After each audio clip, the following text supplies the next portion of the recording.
I'm Jim Knight, co-founder of the Instructional Coaching Group, and you're listening to Coaching Conversations, where I talk with coaching experts from around the world so that all of us can learn better ways to make an unmistakably positive impact on the people around us. So I'm so excited to be talking with Dr. Haesun Moon from University of Toronto. I went to University of Toronto, so I'm like meeting an old a friend from the same institution. Now, I don't know if you know this, but I know you by reputation. You were a keynoter at the Growth Coaching Virtual Conference, and everybody I talked to who was a part of that conference is like, you have got to talk to Dr. Moon. You've got to talk to Haesun Moon. My friend Christian Van Nieuwerburg, who's a mutual friend, Chris Monroe.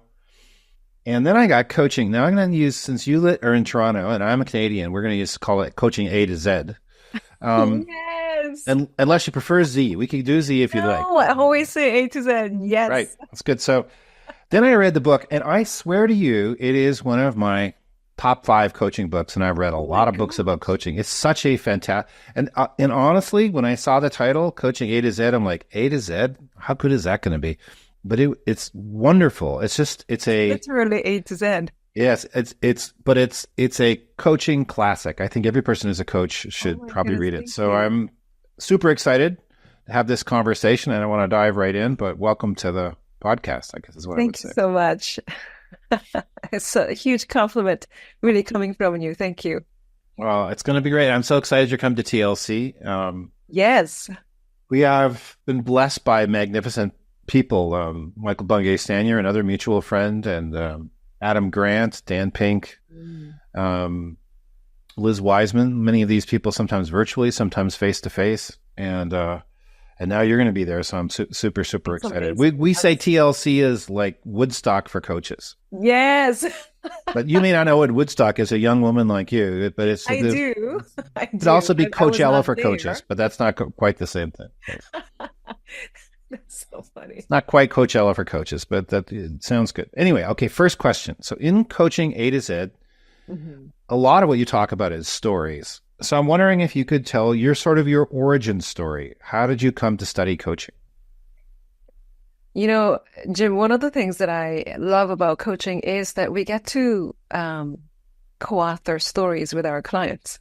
Mm-hmm. So for me, I think a story is how we store memories or our lived experiences. And I think for me, how I remember how I came to coaching is an interesting one, because before I met coaching for the first time back in 2000 or 2001 in this class called sports coaching. And I thought, this makes so much sense. Of course, you would do that. But then my background back then was psychology. I was doing clinical psych and neuropsych. So I was a lot more clinical in my thinking. So I'm thinking, what can a conversation do? It's just a conversation anyway. And then after that, I got a job as a behavior therapist and also as a manager for organization that support people with developmental disabilities. So I have the clinical background, but also I was working heavily in organizational design and consulting and team consulting, all those different things. So finally, when I actually walked into this class to continue my organization development work, and it was all day OD course, and I walk into this class, and this guy, a professor who actually at OIC, he looked like Sigmund Freud with light beard and all that stuff. And he was talking about empathy, goal setting. And I'm like, yeah, of course, it makes all sense. But then he didn't say even once anything about organizational development. So I remember going up to him and I said, I love what you're talking about here, but you didn't mention anything about the OD. And he looked at me and I'm looking at him. He's like, we don't talk about overdose in this class. And I'm like, what? And that was OD in his language. I'm like, what are you talking about? What class is this? Isn't this the OD class? And he said, no, actually, this is called solution focused brief therapy. So I'm like, what? And then what I didn't know is that they made last minute a room change that I didn't know about. So I was sitting in the wrong class the entire time. And it was during the first break that I realized, oh my goodness, this is the wrong class. So that's how I actually walked into this thing called the solution focus approaches to I guess, change, like how do we create that change for people? But it was a big shift for me because before that, even though I was doing appreciative inquiry, still I had this idea of people are resources to be managed. Mm. But this is the first time I think it really landed on me that it's people are there for me to connect with, that I learn from. So that was a bit of a stretch. I remember that this is a human-centered approach, right? So that's the story of me getting into this, stepping into a wrong class. So I take it you stuck with the class. That's funny. I dropped all my other classes, and it was a class that only like therapy counseling students were allowed to be in. So then I got a professor to sign the form, and I stayed, and I finished the entire thing. And this is at OAZ. Yeah, yes. Oh, amazing. Exactly. Spent a lot of time in that library. Oh my gosh, I know, right? Yeah. So if you hadn't stumbled into the wrong class, we could be talking about strategic planning or something right now instead of coaching. Yes, absolutely. Well, that's so cool. Now, one of the things I loved about your book is the stories about your mom and your dad, and they come up a lot. I don't know if you say mom or mom. Let's go with mom. So you talk about your mom and your dad and how they shaped who you are. And then it seemed to me that they shaped the kind of coach that you are. So I'm curious what comes to mind when I ask that question. How did your parents help you become you? And then in what way did they shape who you are as a coach? Well, this book was written shortly after my dad passed. So I didn't know that's what it was, but this was how my relationship with my grief, and this book was born in the middle of it. So it was supposed to be like a business book, but then it took a very different turn because then I remembered all the stories of what my parents did and who they were as my parents, and also as just two people meeting together and raising this family. And I think for me, even as young as 4 or 5, I remember my dad would tell stories every dinner. Every dinner. He would actually read me storybooks. He didn't read me storybooks, actually. He told stories as bedtime story. And I especially remember that he studied English literature. And also he loved opera music. So in my house, always there's opera music playing, and he would actually sing along. And I remember he would just tell me the stories about this opera, and he would just say, and this is the moment this song comes on, and can you imagine that you touch this a woman's hand and you're just singing to this woman? And I'm thinking, Father, I am 5. Like, what do I know? It was like that. And I think he really taught me this beauty of language. So in my thesis, I actually thank him for teaching me the beauty of language. And I think for my mom, I thank her for teaching me the power of languaging. But how do we use language to really change our world around us? And I was really small. I remember we were walking, and it was a very, very cold day.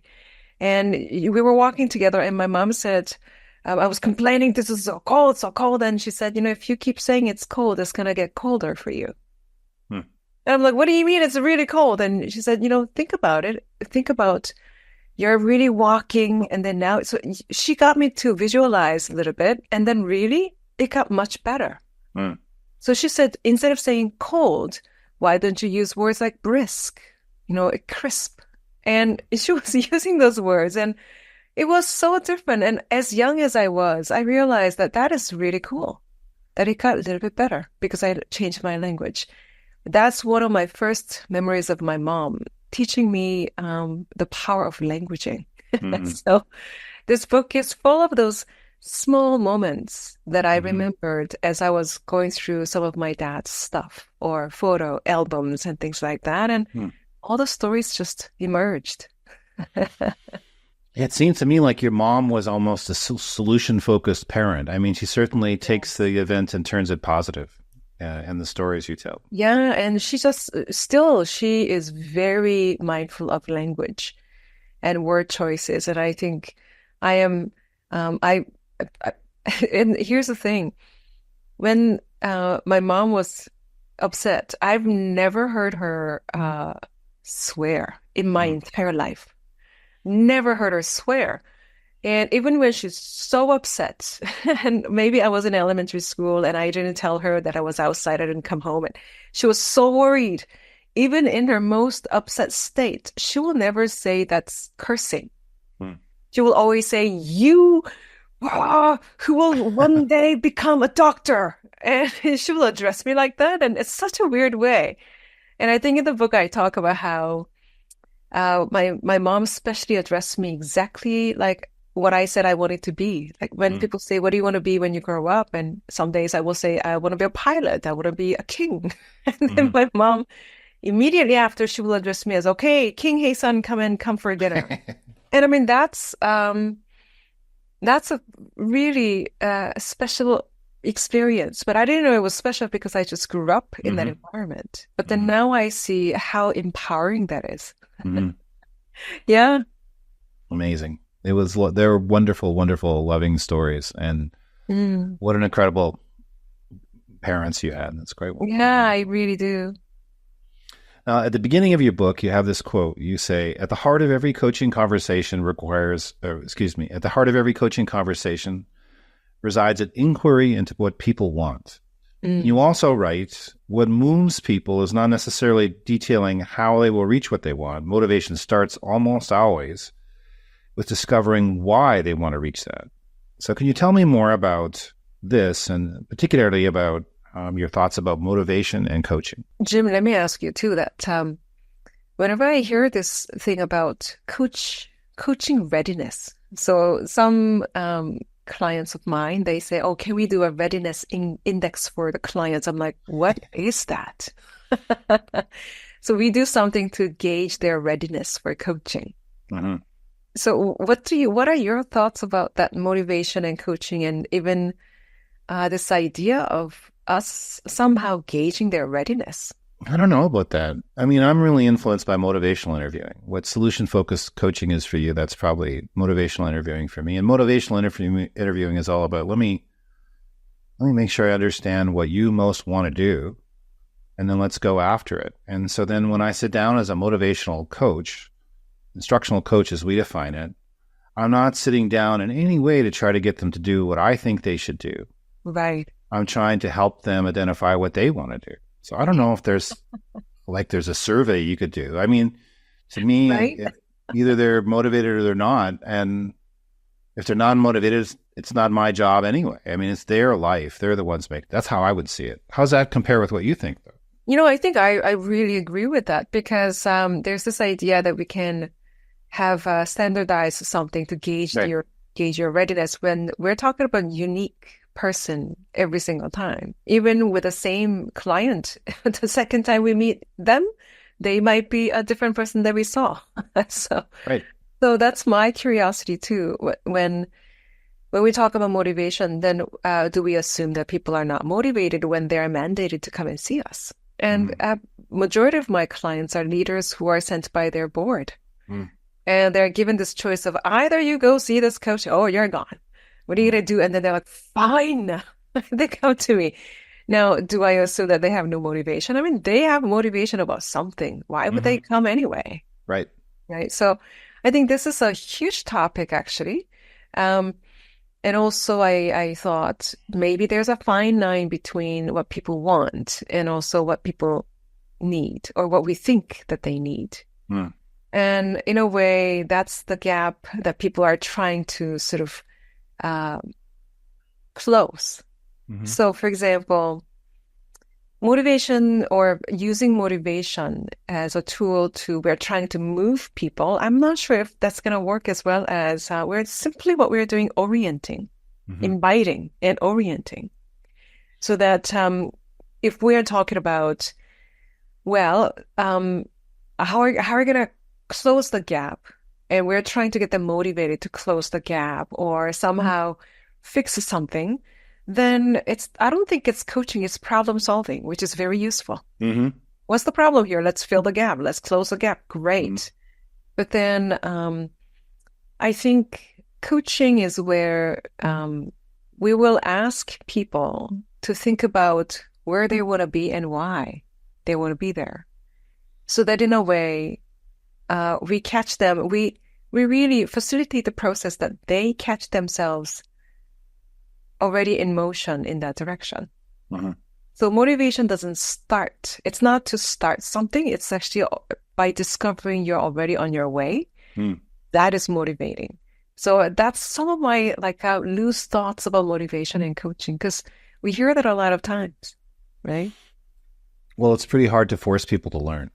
It's really something where, we distinguish between push and pull. I'm going to try to push you up the hill. It's probably not going to work so well. But if you can identify what you really want to go after, then I can just help you do it. It's a whole different kind of thing. And we're more focused on, let's set up a situation where it's pulled forward by the emotionally compelling goal the person sets. Yeah. And especially if, let's say they give you this first goal of, I learned it firsthand by working with patients who were making decisions about their end of life. And that's when it became legal for the first time in Canada, 2016. Mm-hmm. And then you meet with them and they say, my goal is to die. So then if we were to then plan it out, so what are some of your steps? Then they will be highly disrespectful. All right. Then what they want is something beyond that dying. So Insa Kimberg, for example, one of the founders of Solution Focused, she worked with a lot of youth who have attempted suicide. And then they will meet and Insu will say, suppose you did die. What would have been different for you? What were you hoping would be different? And that's the most incredible response, because then clients were like, I was just hoping that, this person will just get off my back or something. Now then, what is it that they really want? Dying or that? So it was, how do we go beyond the first topic? What's the second topic? What's the third topic? And I think that's the discipline that we have in coaching, especially using solution focused, right? In your book, you invite us to change the conversation from ought to do to want to do.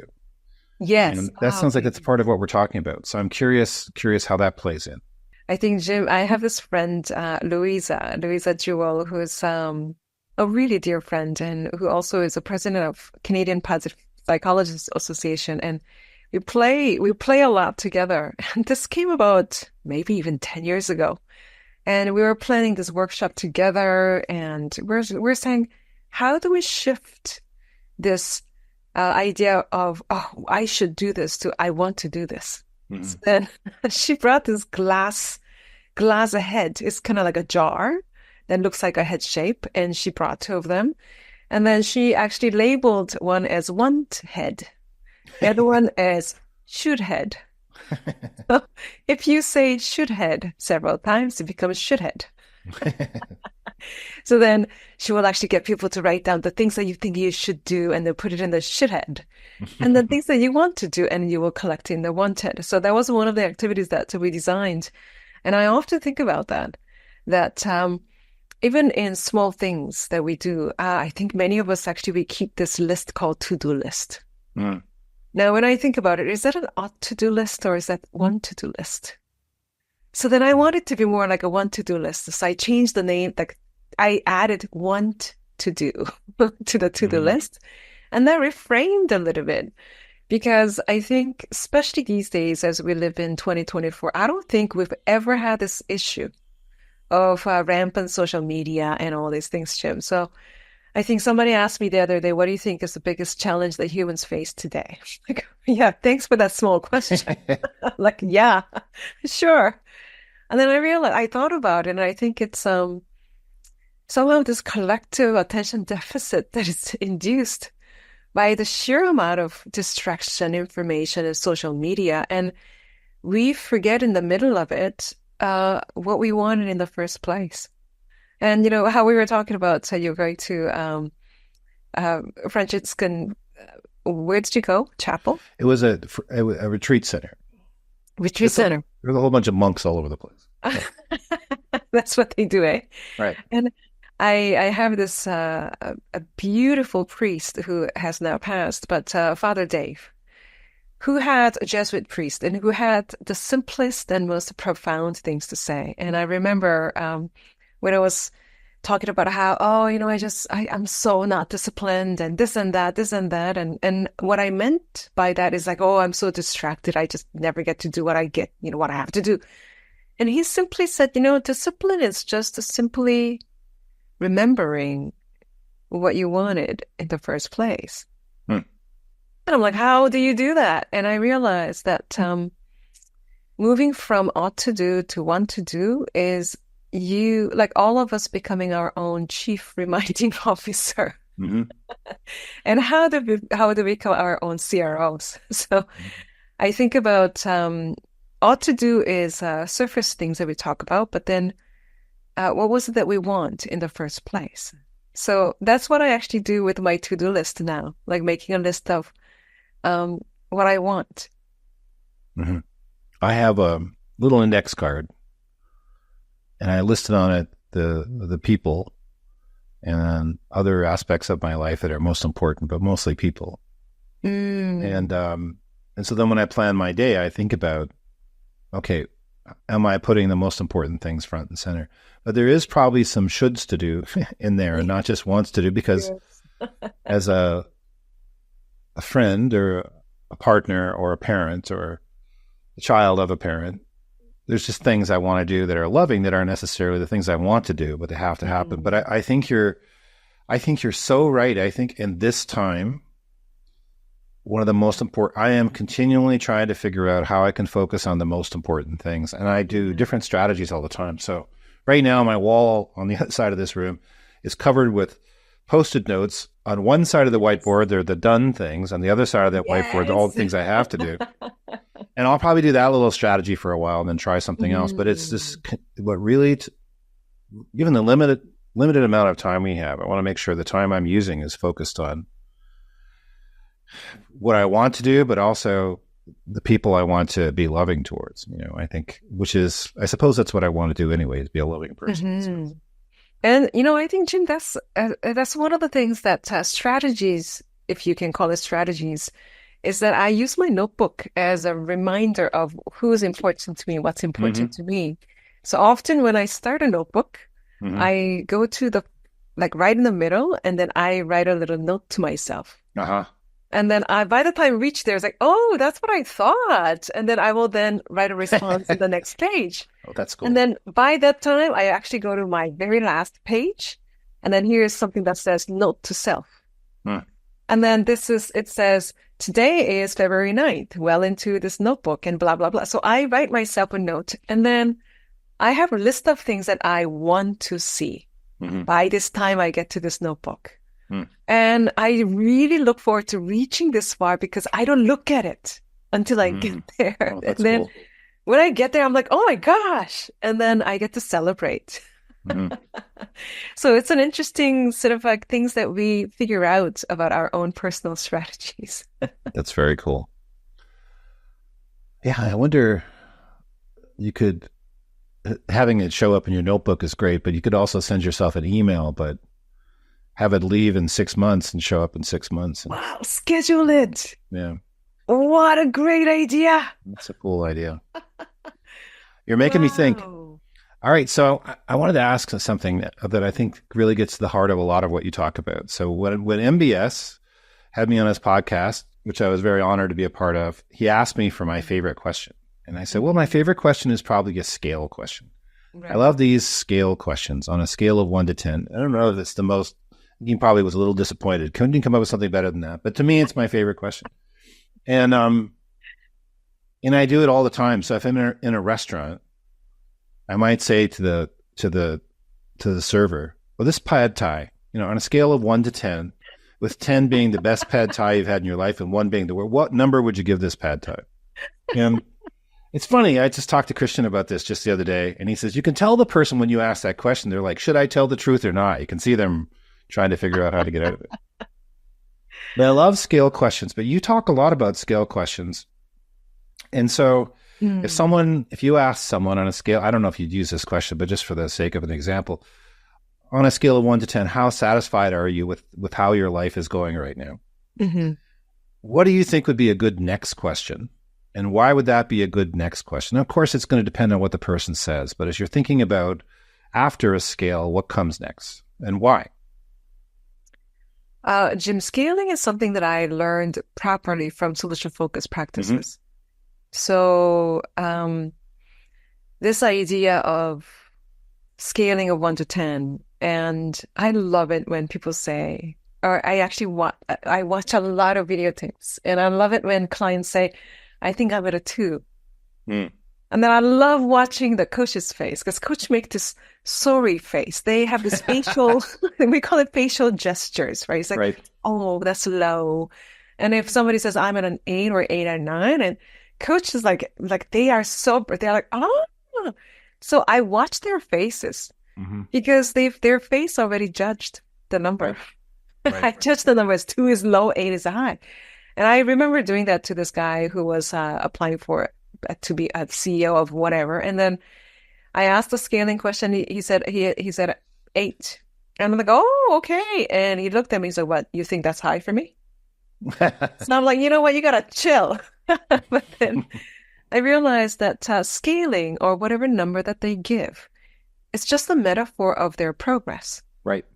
So how do we work with that kind of progress? This is where I think I am. And the scale could be 1 to 10, or with school children, we use scale of angry face to smiley face. Where are you? And then people will just walk to wherever you think they are at, and they just stand there. I think I'm here today. Well, what are you going to do with that? Right? And then that's where we see a clear difference with what people do next. So if people then say, so what small step do you need to take next? I know that they're problem solving. Because now you're trying to close the gap. The gap is between where you think you're at and 10. That's what we call deficit, what you're lacking, what you don't have. The actual progress or asset is that distance between 0 or 1 to where you are today. It could be 2, it could be 3. Now, this is their asset. But so many times people say the next question is, so what's one small thing you need to do next? You ought to do next. You want to do next. That pushing towards that 10.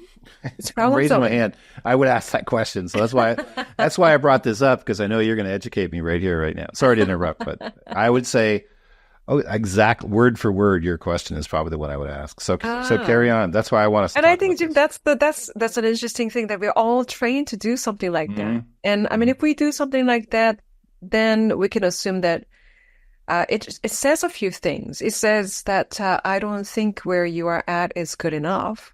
That's why I'm asking, what's the next thing that you need to do? Because I think you should move, right? Right. And I think there are a lot of assumptions behind it. But when somebody says I'm at a 3, then I mean, there's just simply, okay, you're at a 3, not wow or oh. It's simply you're at a 3. Right. And our first curiosity really is, what got you to a 3? That you're not a 2, you're not a 1. Now that's progress. So this is why we also call it as progress focused. What are the progresses that you have already made so far? And that's why the first letter of the book is already. What have you done already? How did you get here already? Versus you're almost at 4, let's go. Right? So first curiosity is that. Second curiosity is, well, is that good enough for you? Where would you like to be? Because I don't know your life, but you do. Right. So within the next couple of weeks, where would be good enough for you? Some people will say, I think 3, actually maintaining 3 is good enough for me. I want to be a 6. I actually had a student who said, I think I know my week. So I think if I can go no lower than 2, I think that will be good. Doesn't matter in which direction. They know their life. So checking in with them about where would you like to be? Where would be a good enough point for you? Not a perfect place, but good enough for you. And then the third question to that is not, now what do you need to do? Right? So that's not what we ask. We simply say, suppose you're at that number. How do you know you're at that number and maintaining that number? What's happening then? And now what we are getting them to do is really describing. And by describing, they will have by describing what they will generate a lot of hows in their head anyway. So we don't have to ask them about how will you get there because they're generating already. So that's how I would actually use a question. I love Susan Scott's question, which might fit here. I'm curious to see what you think. But her question is, what if nothing happens? Is that okay? Mm-hmm. And Yeah. it's kind of a bummer when you ask that question and the person says, yeah, I'm okay here. I'm like, well, what are we going to do now? But at any rate, it is, I want them to have control of what's happening. Mm-hmm. So sometimes I just say, is it okay to stay where you are? And actually, yeah, that's okay. So, all right. It's one of those questions that we ask in Solution Focus is called Miracle Question. I remember attending this conference where Lance Taylor, one of my mentors, actually, he was talking about this miracle question and he made a mistake with his client. So he brought the tape of him making a mistake. And miracle question goes like, suppose tomorrow and all the stuff and you wake up and somehow miracle happened overnight. So things are different. So it's supposed to go like that. But somehow Lance actually made a mistake of asking a different question. And this client was particularly someone who was considered homeless and came in for service. And Lance actually said, so suppose overnight miracle happens, you wake up tomorrow morning and then nothing changed. And then there's a pause. And Lance is like, oops. So there's a pause. And then he's fumbling. He's like, how would you know that the miracle has happened? And it was incredible. The client took it. A client answered, well, I will know because, and then she described nothing changed, but something changed about me. And that was incredible to watch. So yeah, why not? That question is very useful if it turns out to be useful in the way the clients answer it. Well, you talk about people's logic for their lives. And you talk about how we can uncover that or at least have it be a part of the conversation during the scale question. So what do you mean by people's logic for their lives? And how would that factor into this conversation? I think about words like logic that has, the root word for logic is logos, like words. Right. And that's one of the meanings of logos. And I think many of us, it goes with story making, it goes with meaning making, because unless we have words for it, that experience, we don't know what meaning to make out of it. So an example is this. You go to this blind tasting session. You don't know what you're tasting. And you're eating it. And without knowing what it is, it might be hard for you to actually say, I like it or I don't like it. You don't know what it is. It's the weirdest experiment people do. So having that words to frame your life, we somehow give an experience words or phrases or impressions to make sense of it. So we have a lot of senses that we already made. We come into the conversation with another person. And same thing with, as they come in with their logic, we bring our own logic, how we see things and how we frame things. And then when we come together across the table, it's across the table with words is literally, it's called dia, across, with words, logic. That's how dialogue happens. That's a dialogic space. When you bring your logic, I bring my logic, and we meet to have that conversation. So how do we then, whose logic wins? What if somebody comes and says something really peculiar? And Steve Dushazer, another founder of Solution Focused, one of his clients, a very famous client, she comes in, she says, I can't sleep because my upstairs neighbor is like this shooting down this shockwave through the ceiling. I can't sleep. Okay, that's her logic. In my logic, I think you need a diagnosis. But how do we go with their logic? Right. So then if you hear somebody say that, what grabs your attention right away? What is it that the client wants? And here's what Steve does. Steve says, so how is it a problem? Well, I can't sleep, so you want to sleep better. Yeah. That's the client's logic of, I want to sleep better, but I can't because of the neighbor who's shockwave through the ceiling. And that was, and actually there's a tape called Through the Ceiling or something like that, because they continued this conversation about how she can have better night's sleep. Mm-hmm. And he doesn't diagnose her. He doesn't, like, he just works with that logic that client brings, because they're going to live their life after meeting us. So why are we imposing? We only need to suppose, not impose our views. Suppose you can sleep better. What will be different? Right? So that's how I see, when I see logic, I see how we frame our worlds, and then we come together. Mm-hmm. Well, I love the phrase you have, which is to radically accept another's truth. And it seems that's a part of this. I've been thinking about this too, after you asked me last time that, what does that mean to radically accept another's truth? And my discovery is this. I think I do that really easily with my clients. No problem. They tell me the weirdest thing. I'm like, okay, sure. And I actually believe them. Mm-hmm. I actually believe in them, and I believe them. Now, when it comes to like even my like nephews and people like that, or really the people that you think you know really well, your loved ones, it gets harder and harder to believe some of the things or accept some of the things that they say.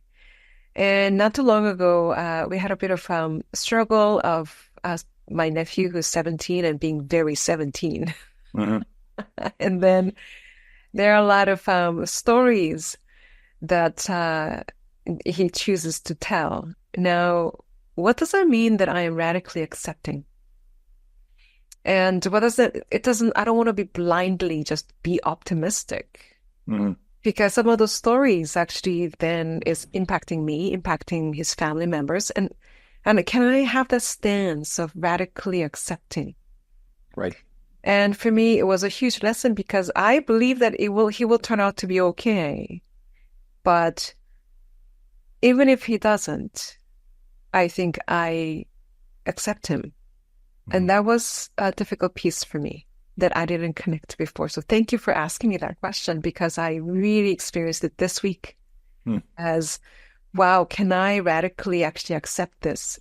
If this was a client telling me, I would totally take it. But then this is my nephew that I change his diapers. I think I know him, but do we really know them? Right. Because people change. I think that's the trap that a lot of parents get into, that you think you know them, but they're continually becoming. And tomorrow is a different person. The next day is a different person. And are we still curious about getting to know them as they become? Right. So I think that's what I'm actually learning to do myself, radically accepting another's truth. Well, what are your thoughts? Well, I don't know. I want to think about this. I want to radically accept the humanity of the other person, or I want to radically accept their dignity, and I don't want to control them. But if someone said to me, we work with teachers primarily, although we do a lot of work with healthcare workers now, in a partnership with Christian, and we're talking about.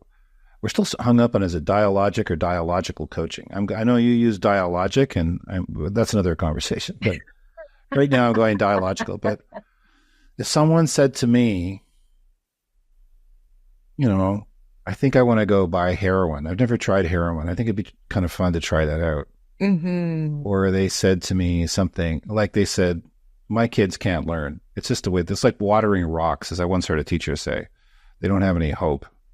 Do I radically accept that truth? I think I don't want to control the person, or if they're even worse, sexist, homophobic, racist, whatever they say is hateful. So I think in those kind of conversations, I think you have to decide, is the purpose of this conversation for the person to change, or is the purpose for me just to have them stop saying those things and around other people? But I think I want to radically accept every person. I want them to know that I value them. I see their dignity, no matter how the external aspects of their human being. Inside that person, there's something that's worth loving, as whatever manifestation of that. But I'm not sure. I think it's a really a really worthwhile thing to consider. I think there are I want to stop some things people say, but I don't want to control them. Mm-hmm. It's particularly a challenge right now because we can move way too quickly to judgment, and then the conversation's over, and then it's just like, no, let me tell you one more reason why you're wrong, and you don't get anywhere with that. So I think radically accepting the person I agree with, but I can see when we're talking about a coaching situation, when the person says, what I really want to accomplish is this, then I think you can radically accept that truth. But at the same time, I think you can challenge it. You can say, are you sure? Here's what I'm wondering. If they feel you're trying to manipulate them, I think that it wouldn't be there. But if you say, let me just add one thing to the conversation, you tell me how you see it. I think where we're both thinking about it together, I think it's okay. That's how I would say it. And Jim, that's such a great distinction because that reminds me of this conversation I had with a friend that I respect and love. And I posted something on social media. I wasn't really thinking clearly. And I was like, I know these people who are against vaccination. And I said something thinking that everyone, like, of course, everybody is like, my friends are my friends because, we have same beliefs. Right. One of my really close friends actually posted saying, I'm so scared of vaccinations because I don't want my kids, we don't know what we don't know. And then I was like, I consider her as like really reasonable and educated. And what? My initial reaction is like, what? Like, what's wrong with you? Right. Then I realized, wait a second. I think we need to chat because I need to find out more about this. Because I was just kind of like mocking anti-vaxxers, but then wait a second, what am I doing here? What does that mean to radically accept their truth? I don't mean it as, okay, you're like homophobic or pedophile or something. I'm going to accept it. I'm not going to accept it. But what I am accepting is when they say, this is what I want. Now I can actually work with that. So then after talking to my friend about this, I realized we both have this same fear of something unknown. I got vaccinated because I don't know. I don't want to die. Right. She is not getting vaccinated because she doesn't want to die. So we're actually chatting about how we are fear-driven. And then this thing surface level, anti-vaxxer or pro-vaxxer or any other pro or anti, that they are so closely related to each other. How do we accept that? By having a dialogue. So thank you for reminding me of that because that was so precious. But what you did is you radically accepted her. Maybe radical is, but there was no sense in which you're a bad person because you think this. You said, tell me why you think about that. And then you could both reach this common ground where you said, we both want to stay alive. That's what's driving the both of us. So if the conversation had become, I don't know why I'm telling you this because you taught me this, but if the conversation had been, here's what's wrong with you, there would have been no learn. Well, I'll just tell you a little story. Once with Christian Van Nieuwenburg and I, he and I and John Campbell were going to write a book or a chapter for an article for a book. And it wasn't going that great because we had two different ways of understanding coaching. And finally I said, I don't think we're going to be able to do this. I think our views of what coaching is, it just doesn't work. I think it's kind of a waste of time for us to do this work. And I respect you, I like you, but I think our views are so different that I don't think it's going to happen. And Christian's just like, no. Let's just keep going. We'll learn from each other. We'll figure this out. We'll make. He just was, and we're both different as a result of that continuing through because it just didn't faze him at all. He's like, no. We'll keep learning together. We'll work this through. And there was no compromise. It was either dialogical or dialogic, one or the other. So, one of your phrases you've mentioned many times, solution-focused approach to coaching. And you talk about inviting others to imagine what's possible. Are they the same thing? And how can we do that? What are some suggestions, not to get too technical, but what are some suggestions on how we can invite people to imagine what's possible? Well, solution-focused as a coaching approach is offshoot of solution-focused brief therapy. And the name is so misleading. We complain about the name all the time because it's called solution-focused because what was really popular at that time was something called problem-focused brief therapy. So then as a sort of a counter to what was popular, it was drastic movement of we're not going to focus on problems, we're going to focus on solutions. So then there's this, I think it was our article or something that has that name on it, solution focused brief therapy, as a counter to that. Now 30, 40 years later, this name is so misunderstood. And they think, oh, it's about finding the solutions and giving solutions. It's like, no, it's not, right? But solution-focused approach is what we learned from our clients. We didn't come up with, okay, here's what the model will look like versus, well, here's what people seem to really gain that strength and resources and hope and confidence in conversation. What happened in the conversation? And for example, interventions like scaling. Scaling, I learned from solution focus because back then there was this movie that has a strong reference to a scale. So then when client was asked, so how are you doing today? The client said, like referring to movie at the time, I think I'm at a 7. Okay.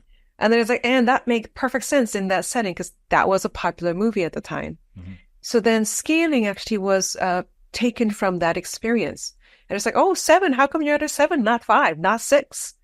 So we didn't theorize it. It just came from a good practice. So it's not a good theory that became good practice. This is a good practice that became a theory.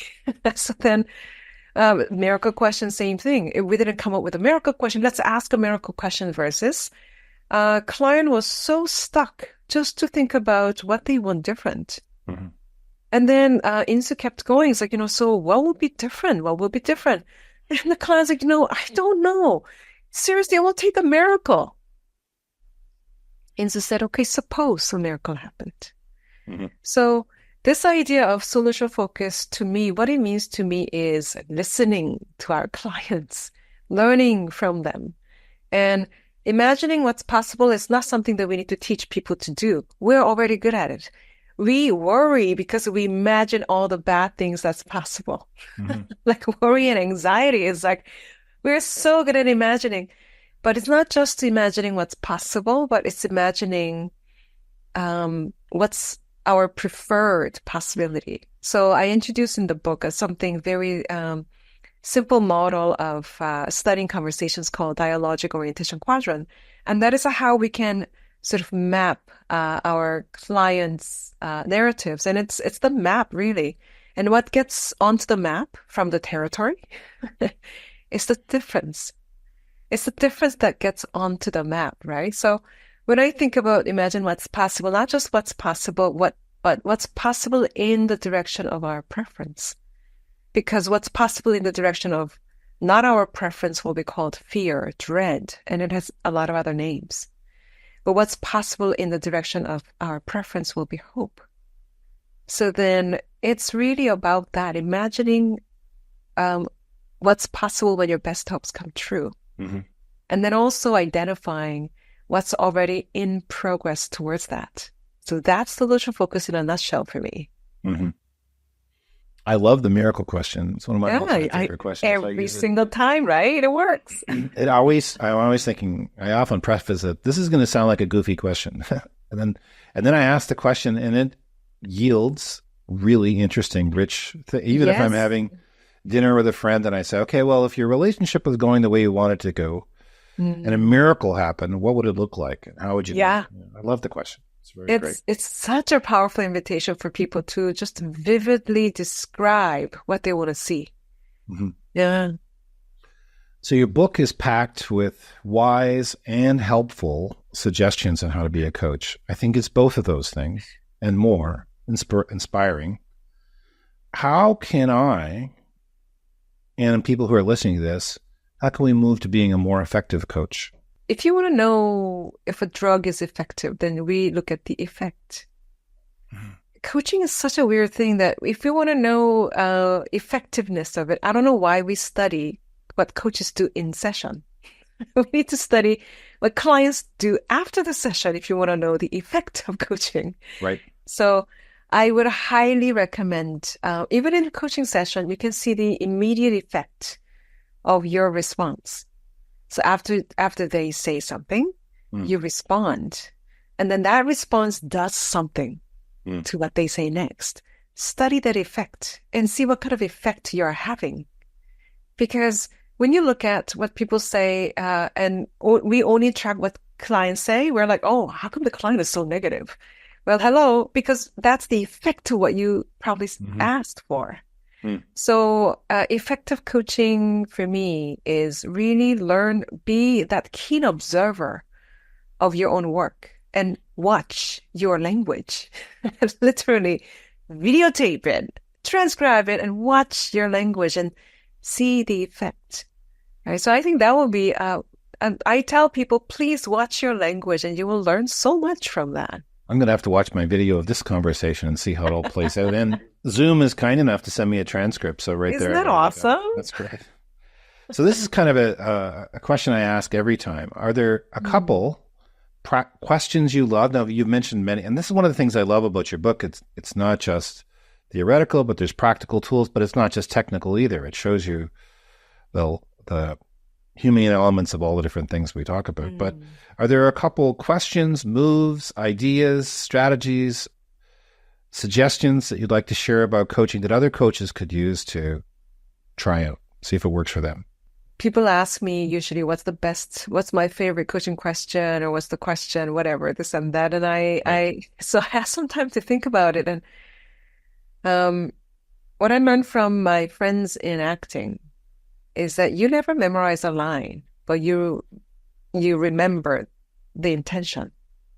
So you do not memorize line by line, but it's the intention behind it. So you know the storyline. So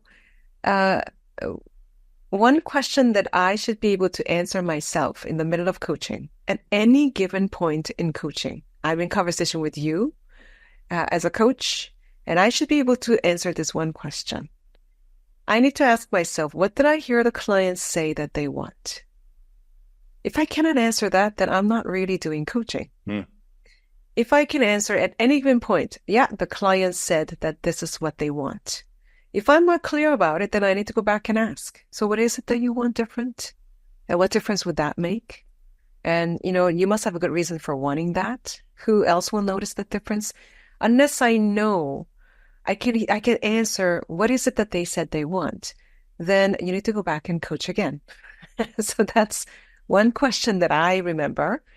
And I think another a very practical thing that I think about often is the wisdom I learned from Lance Taylor and Joel Simon.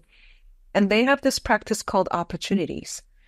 And it's a quick activity of you looking at your own videotape, pause, and look at what the client says, and then come up with 3 different responses. So you're exercising this response muscles.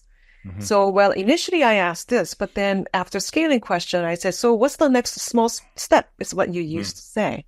But pause there and generate maybe 3 other response options. Then slow down the practice. Every good teacher will tell you, whether it's music, whether it's martial arts, which both I am very familiar with, people will say, slow down, slow practice. And I think for us in coaching, that is the slow practice. Yeah. So those are a couple of things that I think might be very useful. I love them both. I think it's great. And I'm hearing that watching yourself on video is a critical part of getting better. Absolutely. But I've never thought of that idea of pausing here and saying, what are a couple different what else would I say? Yeah. Yes. It's really, really cool. So you're going to be at TLC, the Woodstock, or possibly the Coachella for coaches. We're not sure. I'm gonna start saying that from now. That's such a cool way to put it. Yeah, I think, and I guess this would make you, I don't know who you would be on the Woodstock lineup, but clearly a headliner. So, so what are you going to talk about at TLC as you look at, now you got lots, you can change your plan here, but what's on your mind right now about what you might present? I mean, there are a few things that I get excited about, and I probably will keep that topic that we will talk about. But for me, I'm in the middle of doing this research, comparative research, actually, including motivation interviewing, solution focused, cognitive behavior coaching, and 6 different modalities. And I am deep in it. And I realized that this idea of effect is micro effect is very visible. So that's something that I think will be both highly theoretical, but so practical for people to do something different immediately. So that's something that I'm really drawn to at the moment, that it's not something that you have to now take a whole, like 2-day workshop versus after that conversation, you can change your next conversation immediately. So I think that's what's really attractive at the moment. That's very fascinating. We tried to do a study with John Gottman's group, and we just never just came to fruition. But we had a lot of conversations back and forth, and we wanted to teach teachers to use Gottman's turning toward. They have a whole assessment tool you can use. We wanted the teachers to look at my turning towards, turning away from, and turning against. And I've always loved Ekman's work on facial expressions. It's just really fascinating. So all that stuff, I think, there are things that happen in less than a second that dramatically shape a conversation. Oh, yes. And really, when we study videos, facial gestures, especially your eye movement, we have to study it frame by frame. So we have the software that I use called Elan. It's free software. Right. And then we study frame by frame when the client's eyes, their gaze just moves. And then that's when we start to track. And it's that slow down practice. It's incredible how we dance together. I can't wait to see it. I'm going to look up Elan right after we're done. I'm going to look up. Is there anything else you'd like to share for this audience? I'm so happy that we got to chat like this. And, next time I'm going to interview you because I have a lot to learn from you as well. And I would love to get to know you. And I think really I am so looking forward to just being together, getting together and learning together. So I'm really looking forward to it. I probably sound biased, but I'm going to tell you that our audience at the Teaching, Learning, Coaching Conference will be the nicest group we've ever presented to. 1,600 warm-hearted, dedicated educators. You can feel it when you walk in the room. And in many ways, if you're a coach in a school, you're a little alone because there's nobody really like you except other coaches. And so when you come to this conference with all these people, like they're my people, and there's this real it's a wonderful sense of community. It's just what evolves in that conference is absolutely a joy, and I'm grateful to be a part of it. It's just, and it started with, I think we had like 60 or 70 people at the first one, and it just keeps kind of growing. Wow! So grateful you're going to be there. I'm excited about it. Me too. So looking forward to it. Thank you for the book. Everybody should read it. I'm not just saying that rhetorically. I don't usually say that, but it is a great, great coaching book, coaching A to Z. And thank you for the conversation. I'm so grateful. Thank you so much, Jim.